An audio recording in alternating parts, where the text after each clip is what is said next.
In recent years, technology has allowed scientists to perform a fascinating variation of the test. Its results call into question our perception of time itself. This is like a high-tech version of the double hole experiment. Electrons are being fired toward a barrier with two holes in it. But the scientists can delay their decision about whether to observe the electrons until after they've passed through the holes, but before they hit the screen. It's as though I'm on a baseball field, and there's a baseball being pitched toward the barrier with the holes in it. But my eyes are closed, so it goes through, and it behaves like a wave, but then at the last second before it hits the screen, I open my eyes and decide to observe it. At that moment, the electrons, in essence, become particles, and seemingly always were particles from the time they left the electron gun. So it's as though they went back in time to before they went through the holes and decided to go through one or the other, not through both as they would have had they been behaving like waves. That's really crazy. That's the enigma. That our choice of what experiment to do determines the prior state of the electron. Somehow or other, we've had an influence on it which appears to travel backwards in time. Hey guys, it's Greg. The video clip that you just saw, that's John Wheeler's delayed choice observation of the double slit experiment. In the video I put out the other day about the paradox, there was a commenter, Christian Radio. He left a comment that said that this is not like the classical paradox, that it's as if we're in the paradox. And I got to thinking about that more and more, and then realized and thought about John Wheeler's experiment.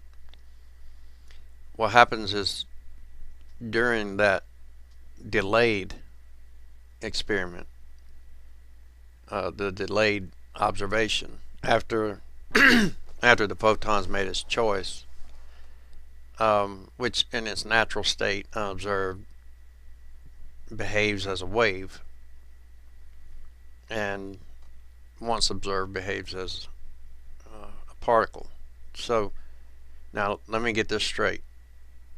I know about as much about theoretical physics as Neil deGrasse asshole Tyson does, so, which is about equivalent to a grain of sand on a beach. But I think that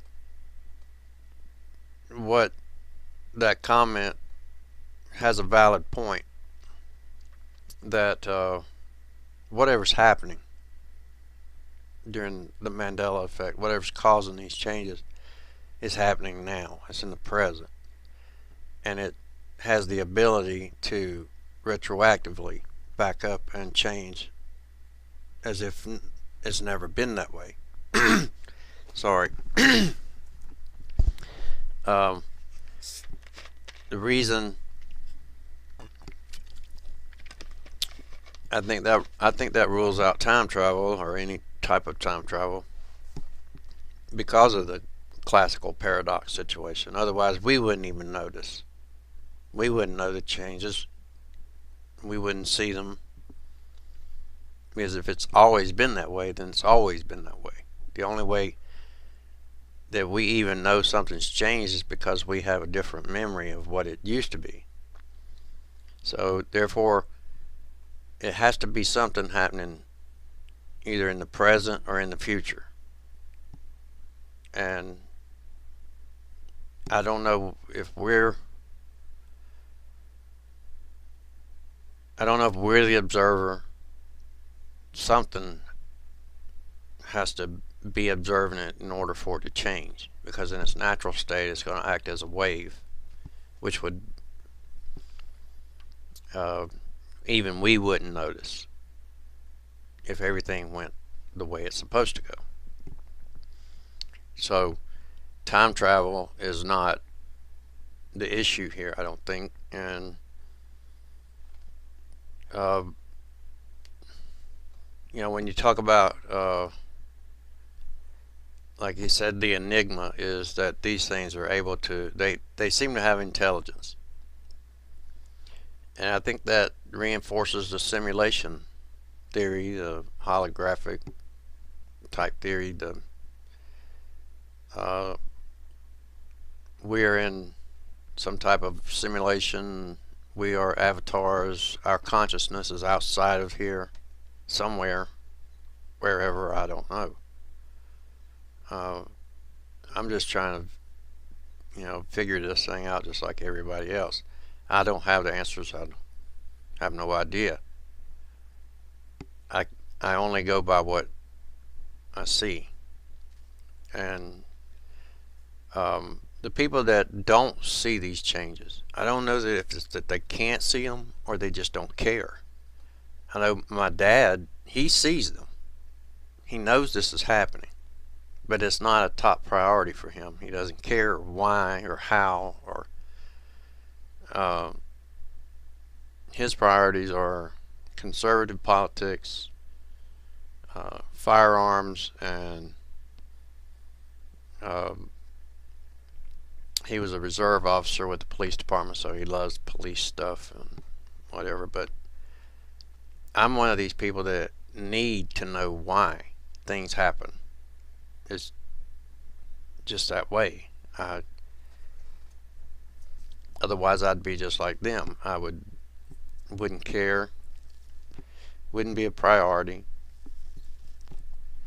But right now, it seems like this is the highest priority, because you can't just change somebody's life like that and expect nothing to result out of it. If I would think that everybody that if somebody that was actually alive during the time of JFK assassination remembers 4 people being in the car and all of a sudden now there's 6, why do they not care? I don't understand that, unless they are background people, NPCs, what have you, but are part of the system. They're blinded by that. I don't know.